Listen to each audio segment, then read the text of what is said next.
listen, baby. Ain't no mountain high, ain't no valley low, ain't no river wide enough, baby. If you need me, call me, no matter where you are, no matter how far. Just call my name, I'll be there in a hurry. You don't have to worry. 'Cause baby, hey, hi. Oh, did you notice there's a little change in the set? There's a little change. You've never experienced change before like this. Yeah, baby, I'm in Chicago. I'm in Chicago, Chicago.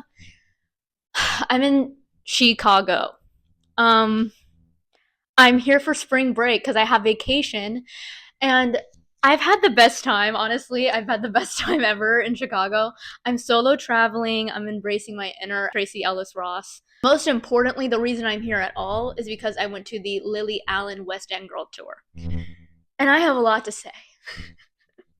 I have a lot to say. I'm going to start saying it right now. So here's the thing about Lily Allen. Here's the thing about Lily Allen. You cannot pay to have taste, okay? There are celebrities, there are artists even, there are, so many who have so much, and they even pay people to have taste for them. It's something that you just simply either have or you don't, okay? It is a talent, it is a gift, it is not something that you can curate. You no matter what, taste is taste. Lily Allen has taste, and Lily Allen is her authentic self. And that's why Lily Allen's art will always be relevant. That's why Lily Allen will always be relevant. Because Lily Allen has something that you just can't buy. And that is authenticity, honey. And that is the truth. The truth is what you can't buy. She gives you the truth every fucking time. And more, quite frankly. Here's the thing, right? She performed her entire album, West End Girl, at this tour. And she didn't say a word. She just sang the whole album. But no, it's because she doesn't need to. Okay? There are so many artists that are like, when I wrote this song, I was going through. She doesn't need to do that shit. She doesn't have time for your games because she's Lily Allen. This concert was more of a play, or, it was more of a play than it was like your normal concert. Every single song had its own set. Every single song, she was acting out something, okay? Every single song, she was wearing a different costume. Like, this was such a theatrical experience. And because of the way the album is written, it really does take you through a journey and a story, honey. And I listen to this album, West End Girl, so much. And the reason I'm so passionate about it is because it is just like an example to me of an artist who, when you make something for yourself, it is going to ring so much more true than if you try to cater to someone or you try to make fan service. When you're making an album because you need to, write down your thoughts and create something out of your hurt, it is going to ring true. And that is what art is supposed to do, okay? That's what art is supposed to do. There's this stigma that, like, you can't be a pop girl if you're out of your 20s, right? If you're over 20, then you're not the pop girl anymore. Lily Allen proves that stigma is not true, okay? As long as the art is there and the art is great and the art is nuanced and interesting and you're making creative choices and bold choices and interesting choices, there will be an audience for it. And last night in Chicago, baby, the audience was there, okay? The audience was paying attention. And I was paying attention. So at this point, I've listened to the album so much, I can literally tell you, memorize track by track. So the first song is West End Girl. Okay. So I'm gonna tell you something. I knew Lily Allen. I knew her hits, right? I knew Fuck You. I knew Smile. I knew LDN. Like, I knew the hits. I didn't deep dive into all her albums though. So when I heard West End Girl was coming out, I was like, I'll give her a listen. What the fuck? I'll give her a listen. I hit the first track. The first track is West End Girl. I think it's the best first song on an album in the last, I don't know, decade. Like, the song sets the tone and brings you along a ride and is so detailed, and it really is like a musical, like this type of music that's in musicals. It's like, I went to the store and I bought some bread and then I walked home. Like, it takes you through every single event so quickly. She tells us so much information in that first song. And the part where she stops and she picks up the phone and she's having a one-sided conversation with someone else, but we all know who that is, David Harbour. And let me just say, after watching her art and her beautiful, beautiful performance of that album, David Harbour, yeah, okay, all right, girl, okay, you know what I mean. Um, but West End Girl, she literally takes you through, like, she's happy, she's excited, and then he's starting to make some condescending remarks and some, like, I don't believe in you remarks to me. And then the fucking song ends with her being like, he wants to do he wants an open relationship out of nowhere. That is so crazy, dude. I'm sorry, but that is so crazy. I'm sorry, but Lily Allen is whatever, girl. Whatever, girl. It's not. And no, the ultimate last song of this album is called Fruity Loop, and it's about how, like, it's not her, it's him, and that's the fucking truth. It isn't Lily Allen, it's David Harbour. But it's just like, whatever, girl. Anyway, West End Girl, it is an incredibly detailed, puts you right in the middle of this. Puts you right there in the middle of the story, and it just is the perfect first song, and immediately you're hooked. Immediately you know exactly what's going on. Immediately you are sitting down on the couch and drinking wine with Lily Allen, and Lily Allen's like, girl, I'm gonna tell you a tale, okay? It's so good. It's foreshadowing the entire rest of the album. It is like, the poppiness of the song is so listenable. That's the thing about Lily Allen as well. She has a musicality. She has, like, a level of understanding of music that her songs can be listened to over and over and over again, and you do not get sick of them. That is the formula of music that, like, only few have. Like, literally, Bruno Mars has it and she has it. Like, that is it. Like, every single song on West End Girl is a fucking pop hit because they know how to fucking build a song, and they build it perfectly every time. Like, every single time. Then the next song after this is all up here, by the way, because I've listened to this album so much.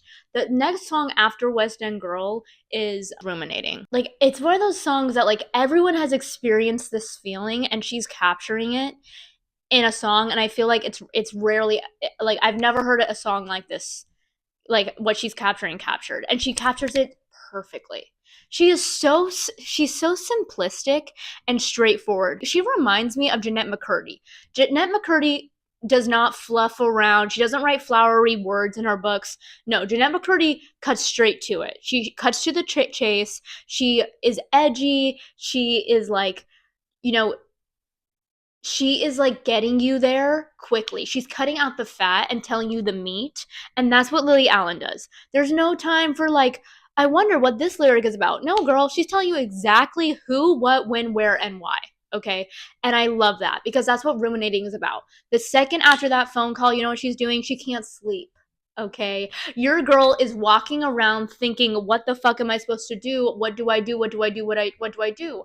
Then we have Sleepwalking. Sleepwalking, once again, I was listening to this album, and when I really like a song in my Apple Music, because I have that Apple Music family plan, and don't you fucking forget it, bitch.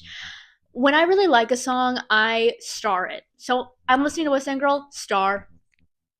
I'm listening to Ruminating, star. I'm listening to Sleepwalking. I'm like, fuck me, this is a fucking star too. And by the first song, by the way, by the West End Girl, by the first song in the whole album, I'm literally like, oh my god, this is about to be the best album I've ever fucking heard. Like by the end of West End Girl, I am completely locked and loaded, being like, okay, I'm gonna listen to this album a million times. It sets you up perfectly. I just like, it is just the best intro ever, dude. I just think it's so good. Then Sleepwalking. She captures something that once again is like, it's that such an exact type of person, right? And like, when you've dealt with people in your life who are always the victim, don't take accountability, can talk their way out of anything, and that's who they are. That is exactly what she's talking about in this. And it's fucking exhausting. You won't stop talking. Every time you talk, you make it my fault. And you're the bitch that wants the fucking open relationship, bitch. You're the fucking bitch. Okay, whatever. By the way, no, I've never had a partner that's like cheated on me, or like I've never even experienced anything like this. But because Lily Allen is such a talented writer, I'm literally mad for her. Like, I'm so pissed. She's Lily fucking Allen. She's gorgeous. She has taste. She's like a fucking like, the end of the Lily Allen pen knows no bounds. You know what I'm saying? So I'm just like, the fact that she went through this and this piece of shit rocked her world so much, I'm just like, girl, you're done. You think you're just getting started, you're actually done. There's some in between moments of like, she knows about one girl, she doesn't know about all the girls yet, and she's just trying to like, she's still trying to make the relationship work to a degree. Like, she's fighting these urges because she wants to be like, she still loves this person, but he is kind of crossing some boundaries and doing a lot that she's not comfortable with, but maybe she's not saying. She's just trying to work this shit out. It's so much easier, it's like in hindsight, to be like, why didn't I just leave? But when you're in the moment and you love this person, you don't just leave. You stay during the hard moments. And she is describing a hard fucking moment. And let me tell you something about women's intuition. The world runs on women's intuition. And I'm not even fucking kidding, bitch. The world is actually on a string. And this is actually something that James Baldwin says, and I'm totally gonna fucking butcher it right now. But basically, what he says is like, the world is run by a very small amount of people with big ass hearts. And that's the fucking truth, by the way. There's so many people who are negative and critical and have cynicism and don't believe in shit and are selfish and are only in this world for their own gain and do not care about the people that are going to come after them or the people around them currently. They do not care. They are going to leave the earth worse than they found it, girl. And then there are women. Sorry, but it's the fucking truth. There are women and there are human beings who are trying to do the opposite of those people and believe that the world can be better than how they found it, and they're going to do everything in their life to be kind and to be the kind of person that they wish was in the world. And that's what I ultimately think a good person is like, you want to know if you're a good person? Are you the type of person you wish was in the world? Do you wish there was more of you? Wait, that actually might sound narcissistic, but I just mean like, if you would like to live in a world where people open the door for a stranger, or if you drop something someone helps you pick it up, then you need to be that in the world. And the more people that are like that, the better the world will be. And you need to contribute to the world, because I know everyone's in this mindset of like, we don't owe each other anything. And while that is a very like simplistic sentence that does not apply to everything. It's actually a nuanced idea that is meant to protect yourself and to set boundaries for yourself and to not let people walk all over you. That is not a life motto to live by. For that applies to every situation where it's like, oh, I need to look out for my fucking self, so I'm not gonna like, screw you if you want me to come to your birthday. I'm in it for me. Who gives a fuck? That's not what the world, that's not what you really want. You don't really want everyone in the world to not give a fuck about anyone else. You know what I mean? That is a nuanced comment that should be applied to very specific things. Nonetheless, I'm getting off track here. She has intuition, okay, Lily Allen. And here's the thing about a woman's intuition. Here's the thing about my own intuition. And here's actually the thing about dating men. Here's the thing. And no, maybe men don't even know this, but I know this. Every single time I've been in a relationship, and I mean every single time, whether it is over the course of one experience with a man or it is a year and a half long relationship, okay? There is some fucking part of you, dog, that's just like something's wrong. There's something wrong. And you bury it because you're like, I'm happy and I'm having sex and he's hot and I'm having a good time and he treats me well. And you know what? Whatever the fuck. But there's just something rotten. You know what I mean? And when you're not in a relationship and when you're not dealing with anyone, any of those people or any like romanticness in your life, girl, we're clear. We are fucking snapped and clocked in and like we are clear with the universe. We are one with the universe. But when we're in a relationship, it's like there's always this part of you that's like something's just not right. You know what I mean? And that's what that fucking song is about. Is you're like, hey, I'm just trying to fucking make it work, bitch. I'm just trying to fucking make it work, bitch. And then you know what? He does one fucking thing, and the way that he does it lets you know there's something fucking wrong. There's something fucking wrong, and I know it. I don't even really need to see it because I already know it. And so she takes the phone and she looks through the phone and she finds exactly what she thinks she's gonna find. She's gonna find some cheating, and it rocks her fucking world. Because of course it does. Because I'm I'm fucking asleep in London at this fucking play because I'm Lily fucking Allen, and your ass is grass because you're sleeping around like a whore, like a little boy whore. I'm not even playing around. Okay. Sleepwalking is so good. Who the fuck is Madeline? Who's Madeline? Who's Madeline? I mean, she must have been writing that song being like I understand that she wrote those songs without even thinking that she was going to release an album, which is why this album is so good. But she must have either the first time she performed it or when she realized she was going to release it and realized she was going to go on tour, singing Who's Madeline with an entire crowd. If I have one word, it's cathartic. And catharsism, is that the word? Having a cathartic like feeling or a cathartic moment is probably the best feeling you can ever have. Is cathar I feel like it's catharsism. It's not though, right? It's totally not. Um like it's just the best emotion because it's basically like revenge but in a healthy, reflective way. That's what catharsism is. No, it's not catharsism. That's what having a cathartic moment is, right? And then the next song is Madeline.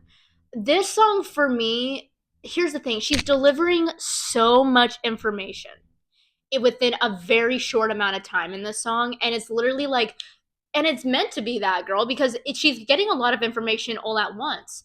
And so she's literally like, Madeline is like, she's talking to this person, she's like hearing all this information, and she's like, you seem like fine, it's whatever, girl, but like, this is really suspicious and this is breaking a lot of the rules that he and I set. And you seem like you're just like, you know what I mean? Like, she is taking this kind of emotion out on this girl because this girl is probably younger than her and like not understanding the context of what's and the nuances of what's going on in her relationship. That song is hard to sing. That is a difficult song to sing, and she's fucking Lily Allen and she sings it, bitch. And let me just say something else. Last night, her voice is crystal clear. And in the moments where we're having fun and we're singing Who's Madeline or Who's Madeline and the whole fucking crowd is jumping and dancing with their drinks and like we're partying it the fuck up, everyone's having fun. And the moments when you're fucking sitting there and you're fucking crying, bitch, because she's taking you there and you're literally like, Lily Allen, what are we gonna do? What are we gonna do, Lily? What are we gonna do? Her words are heartbreaking. And the most vulnerable song on this whole album is actually Relapse. I cannot believe the vulnerability in this song. I, you know, I don't know her entire past. I don't know everything about Lily Allen, right?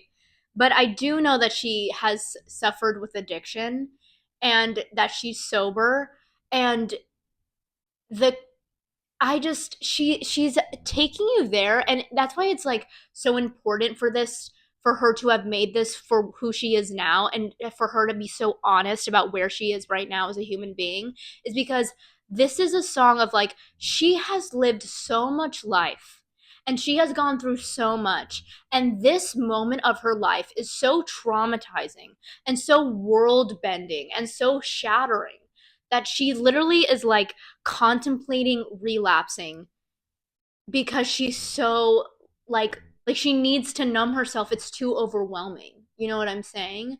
And for her to discuss that in a song is once again, it's just like the vulnerability. And last night, while she was singing it, she could not sing the last couple lines and she started to cry. And it literally made me cry because I just am like, this is addiction is such a fucking bitch, dude. And addiction is so real. And I just can't even imagine having to, like, the people who have overcome addiction, because you don't really overcome it, but who have had the willpower and the strength to become sober for a long periods of time and to keep on trying and to keep on living their life without this thing, um that they've relied on and like lived so much of their life with, is just, it's a level of human like willpower that I admire. It's honestly so admirable because I just don't know what I would do if I was an addict, if I had that disease. You know what I mean? I just don't know what I would do. It you know what I mean? My heart just goes out so much to Lily Allen. And any addict that's like suffering with that stuff. That's just terrible. And then we have Pussy Palace. Okay, the entire idea of this song, I actually have a friend who's like who does not like this song. She thinks the song is cringy, but quite frankly, I don't even care. I think it's so genius that I don't care that it's cringy. You know what I mean? And who cares? Be a little cringy for once in your fucking life. So what is called Pussy Palace? Who cares? It's cheeky, okay? Have you ever been to London, bitch? Have you ever been cultured, bitch? It's actually cheeky, but whatever. Okay, it starts off with the Stranger Things intro. That is so Olivia Rodrigo, Taylor Swift ass, John Mayer ass shit. That is Dear John by Taylor Swift, bitch. That is fucking Coincidence by Sabrina Carpenter with her Shawn Mendes ass guitar in that song, bitch. Okay, Stranger putting the Stranger Things esque intro into that song is so good. And she knew when she wrote that song. That song is a big task. And that song makes me emotional because it literally is like so heartbreaking. I'm literally crying over Pussy Palace, but I am. And what are you gonna do about it? I am. Cause it's terrifying. But she literally goes to this man's apartment, not like, and for her to walk into this apartment being like, I just thought it was this place that you chilled out at and like worked at and like could take a break from like everyone else and just be alone at. Like that's a normal human thing to want to be alone, and this is a place you could do that. Great. And then she walks in and he's a sex addict who's been cheating on her, and she had no idea. And she's in love with him. And she is going in there and it rocks her fucking world. It rocks her world because who wouldn't be rocked? Imagine. Imagine you're married to someone and then you find out they're a sex addict. Imagine that. So the task of writing the song, she starts the song on the subway being stressed out, like her nervous system's going crazy in the subway. She opens the door, and then quite frankly, the bold in your face name, cheeky name Pussy Palace is because it hits you over the head. It hits you over the head. It hits you over the head and says, "Wake up." Literally Saturn Returns, bitch. It's a Saturn Returns moment. Okay? And for her to once again, the detailedness. Here's the thing as well, and Olivia Rodrigo said this because Olivia Rodrigo is a fucking genius, and she said this, and she literally said, "The more detailed you write, the more it applies to everyone." And that is Lily Allen wrapped up to a T. She's so specific that everyone understands. You know what I mean? For her to be talking about like all these sex toys, for her to be talking about all this fucking shite that she's finding in this fucking apartment. I mean, what a song. You know, there is before that song and there is after that song, and that's exactly what that song is. It is a pivotal point. It's right in the middle of the album. It is a pivotal single. It literally changes everything. That song. It changes everything, girl. Okay. Non non I can't even fucking say it. Non-monogamami. That is her, like, in this song, in the performance, she's doing like a kitschy little dance, and it's cute, like it's cute. And like, I think Lily Allen, this is the only part of the entire show where she like does like a choreographed little dance, and it's really cute, but it's meant to be over the top, and it's meant to be like campy, because she's like, I can be this like free loving, like, I don't give a fuck, I don't care that you did this type of person. Like, yeah, sure, I'll be a polyamorous and like try on that hat, but it's all in like a thought. It's kind of like it's just a fleeting thought that she wrote a song about. She, you know what I mean. Like, in the next song, she's about to say like, "Bitch, it does mean more to me," but she's trying on the hat of, "Can I even do this? Can I have an open relationship?" And girl, okay, girl, like, and who knows, quite frankly, who knows? Because in order for that to work, quite frankly, you need honesty, you need clear fucking boundaries, and you need like a level of transparency that is otherworldly, quite frankly. And if you break one rule, it's over, because it's about trust, okay? And that's what every relationship is. Whether you have monogamy or you don't in your relationship, all a relationship is just, I trust this other person more than anyone else in the world. That is what a relationship is. And so, quite frankly, she doesn't trust him, and she shouldn't trust him, because he broke that trust like the fucking, like a bomb. That is what he did to her trust. He bombed it in that fucking West Village apartment, bitch. All right. And then she has this song, which is like a very solemn, still moment in the show, where she's talking about how he gives her a little something something, and then he takes so much away. You know, it's basically like the one step forward, three steps back of this album. It's just like, you aren't letting me go. You're fucking pulling me in, and you're like saying exactly what you need to say to get your way, and but I'm still heartbroken by you, and you're not holding yourself accountable. And so you love me and you show me this version of yourself, and then you take it away, and then I'm slapped in the face with who you really are. Ugh, that song is so sad. That song is so fucking sad. Then she sings Dallas Major. Now, my little sister and I, this is our favorite song in the whole album. Dallas Major is her basically going on a dating app, I think. And it's like her being like, okay, well, he's obviously opening up this relationship full frontal, so I'm gonna try. I'm gonna try to go out there. This song is so good, and this song is actually captures jet like this generation of what dating is like. Whether you are a 40 year old woman with teenage children, or you are a beautiful 22-year-old girl living in New York. You know what I'm saying? Like, it captures the dating scene right now in the 2026 year of like, it's hell out there. It's hell. And it literally and and by the way, Lily Allen is so fucking hot. And that's not even an opinion, that's a fucking fact. Lily Allen is hot as balls, okay? And she has terrific taste. Her bod is tea, her bod is tight, okay? And she has gorgeous glowing skin, and her hair is always laid. Like, you fucking can't come for Lily Allen. You fucking can't come for her. Okay. But even so, it's like, even like a fucking diamond such as Lily Allen is like, I don't feel sexy right now. My husband is a sex addict who's cheating on me. I don't feel super sexy. I'm a mom to teenage children. I don't want to do this. I hate it here. Like I don't want to do this. This whole situation is fucked. Like that's what Dallas Major's about. But it's also like cute and kitschy the way that Lily Allen does it. And the beat in that song is so fucking good too. Let you win, basically saying like she's not gonna let this guy win. She was going back and forth like, should I fucking do this album? Should I not release this album? Like, what should I fucking do? And David Harbour is known as Eleven's dad, at least to moi.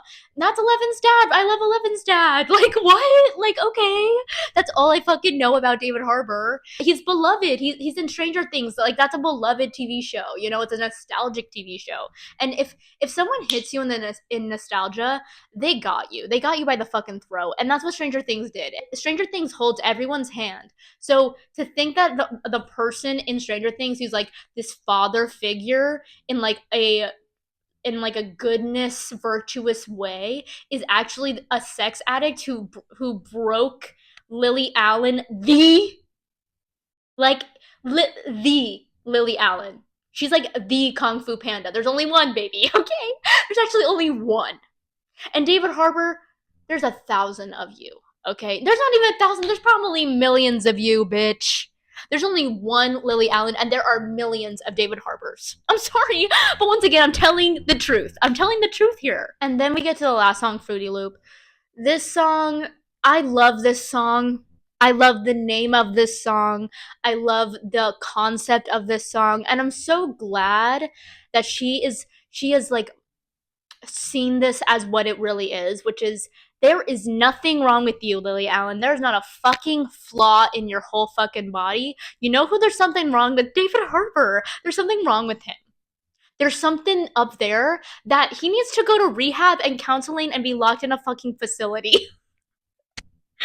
Like literally, girl, it has nothing to do with you and it is everything to do with him. And you're not stupid and you're not the bad guy. And she literally says in the song, like, I'm a bitch and you're a dick. And that's who we are. It's low key giving like Amy Winehouse. You know how she's like, I'm fucked up and you're fucked up, but we're fucked up in different ways? It's back to black. It's basically like Fruity Loop is her back to black. Like you go to have sex with people, I go to drugs, but now she's sober, so she sings Relapse instead. You know what I'm saying? But Fruity Loop is basically her being like, it's not me, it's you. And that's the fucking truth. And you know what? It is hard to accept and it doesn't feel like that in the moment, but hindsight is always 2020 and it is the truth. It is not her. When you're an artist and you are putting something out there that is very vulnerable to she's reliving this traumatic breakup and divorce um like all the time when she's performing it.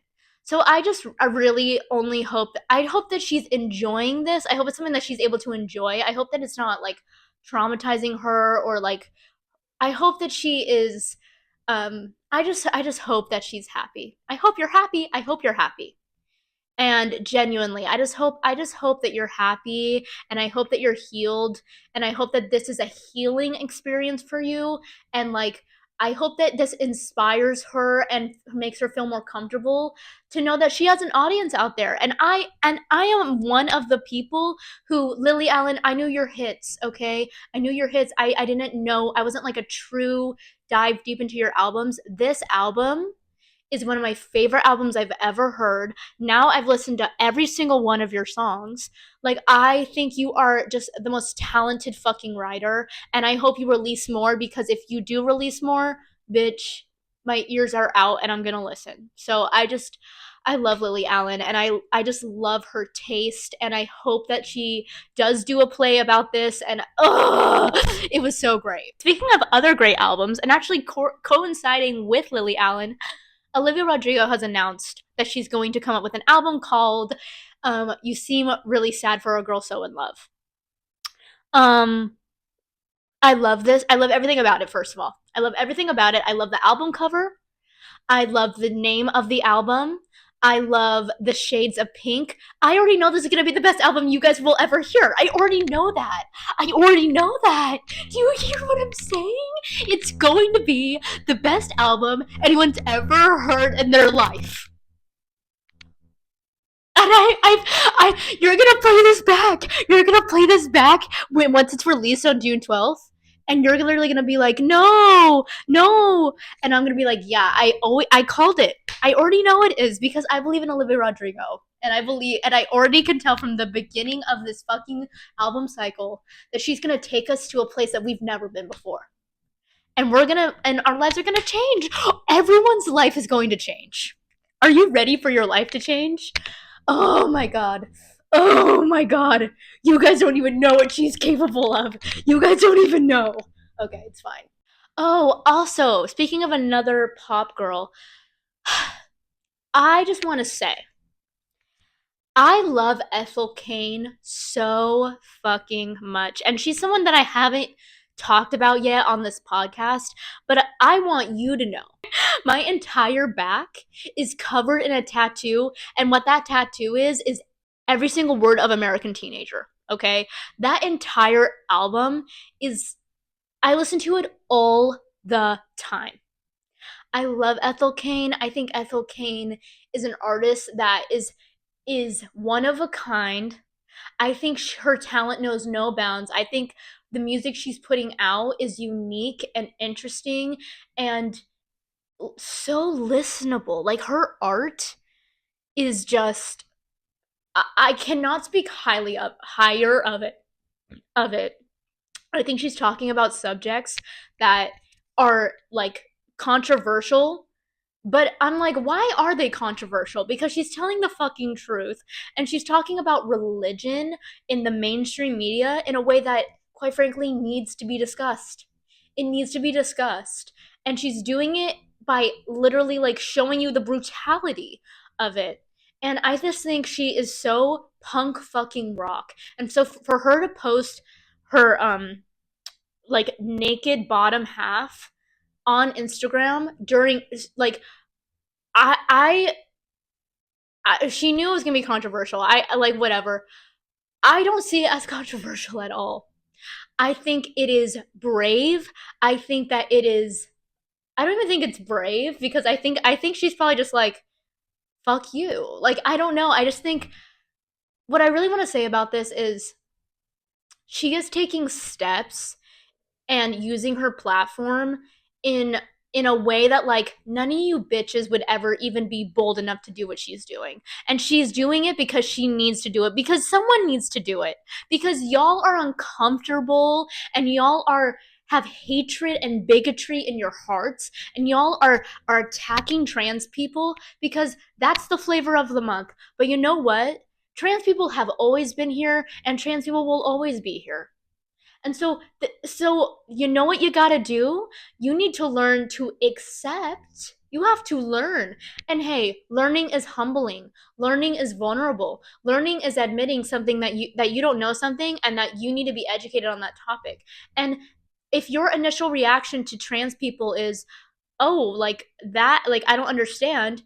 That is okay. You do things that no one else will understand either. I promise you. The average person who is uneducated about trans people probably does things that no one else understands either.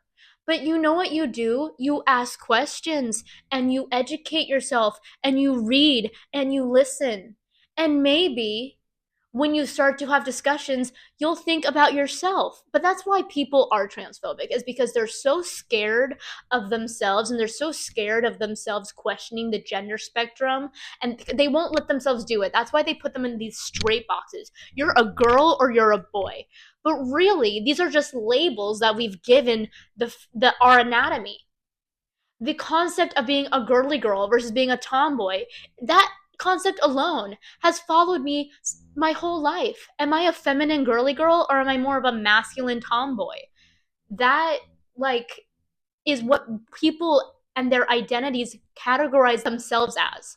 And same thing with men. It's like if you're a man, you evade yourself of any human of any humanity. You don't have any emotions besides anger. You don't want to do anything unless it's black and white, and there's no gray area. That is what being a quote unquote man is, right? And then there's what's being an actual man, which you know what is actually being a man.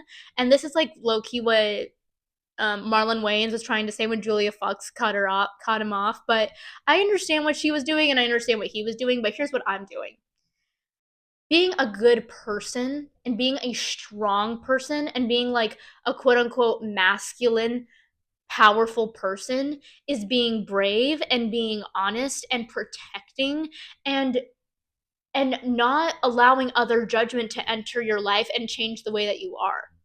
And quite frankly, the only people I see doing that are women.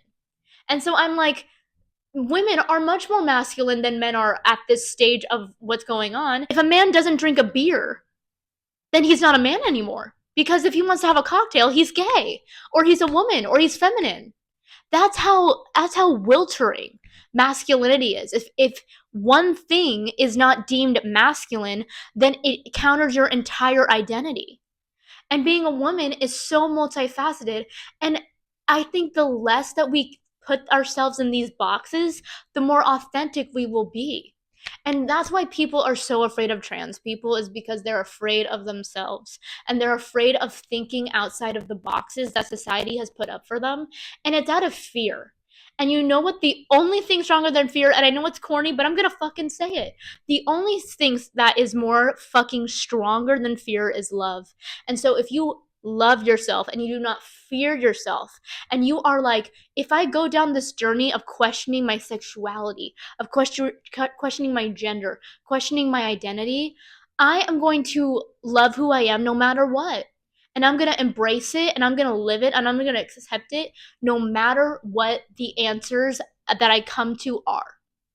But people are just so afraid of questioning themselves and going there, that instead anyone who is doing that is hatred, and they want to silence and quiet them down and make their lives as hard as possible to live.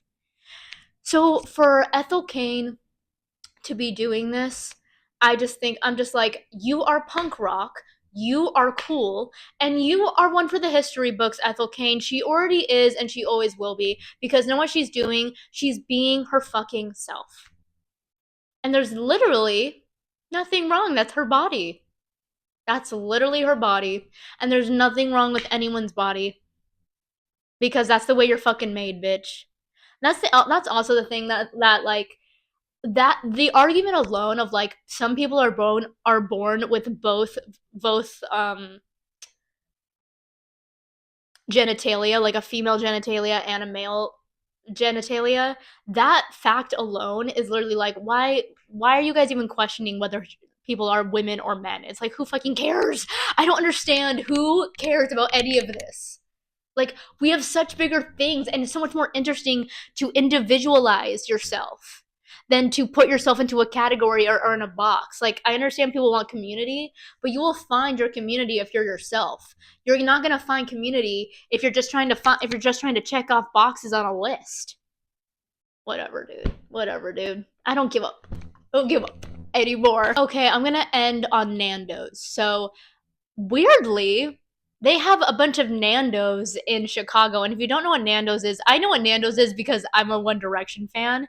And the members of One Direction were constantly talking about how great Nandos was. So Nandos is this chicken fast food chain in the UK. And I've always heard about it. I also loved the British YouTuber Invasion. Like, that's who raised me, honey. Was like Zoella, Alfie, like Dan and Phil, like all those British YouTubers, girl. I was watching every vlog, I was watching every video, I was keeping up with all of their lives. Like, literally, that's who raised me. They all loved Nandos. It's just like this chicken chain that they're talking all the time about. I feel like it's their version of Cane's, even though it's completely different than that. But their like patriotism towards this one chicken chain is like very powerful. So I always was like, I need to try Nandos, I need to try Nandos. I never did. Weirdly, Chicago has like a bunch of Nandos all over the place. And I got Nandos yesterday, and then I was walking around today in Chicago, and there was another Nandos. I'm like, fuck, y'all love Nandos, and I don't even think there is one in New York. But if there is, I'm gonna find it. and I'm gonna go do it. Anyways, Nando's. I tried it last night. It's so good. It's making my mouth water thinking about it, dog. Literally, man, the chicken sandwich, dog, is probably one of the best chicken sandwiches, like fast food chicken sandwiches I've ever had.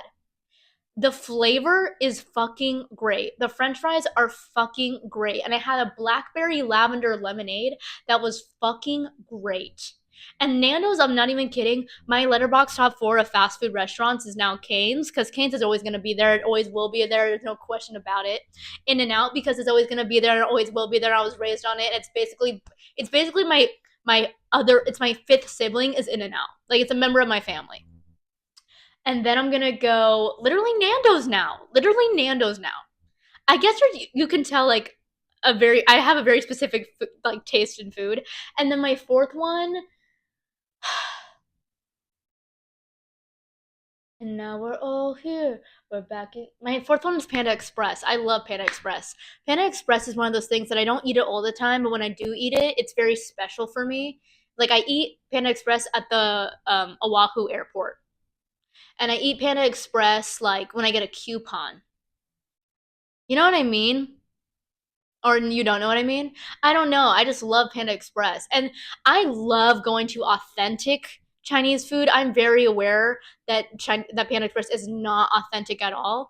But that being said, their orange chicken is like so fucking good, and that's why it's so many calories. But like, it's so good. And I'm not going to Panda Express to get normal fucking Chinese food. I'm going to Panda Express to get like very specific food, and then I'm going to a normal Chinese restaurant, like an authentic one, for a different experience. You know what I mean? It's like getting a cheeseburger. Like, you don't go to McDonald's to get a cheeseburger. You go to McDonald's specifically because you want the McDonald's taste. You don't go for a random cheeseburger because it does not taste like a normal cheeseburger. It tastes like a McDonald's. So yeah, that's my letterbox top four now. Nando's, you beaten your way to the fucking top, bitch. It's so good. If they have one in New York, I'm literally gonna go. Okay, well, for my last night here in fucking Chicago, I'm gonna go to a Second City show. It's my first time ever going to a live improv show. I'm very excited. And I'm gonna go have a Chicago dog because I'm not gonna leave Chicago without getting a fucking Chicago dog, bitch. And then I leave tomorrow and I'm back in New York. I love you. Bye.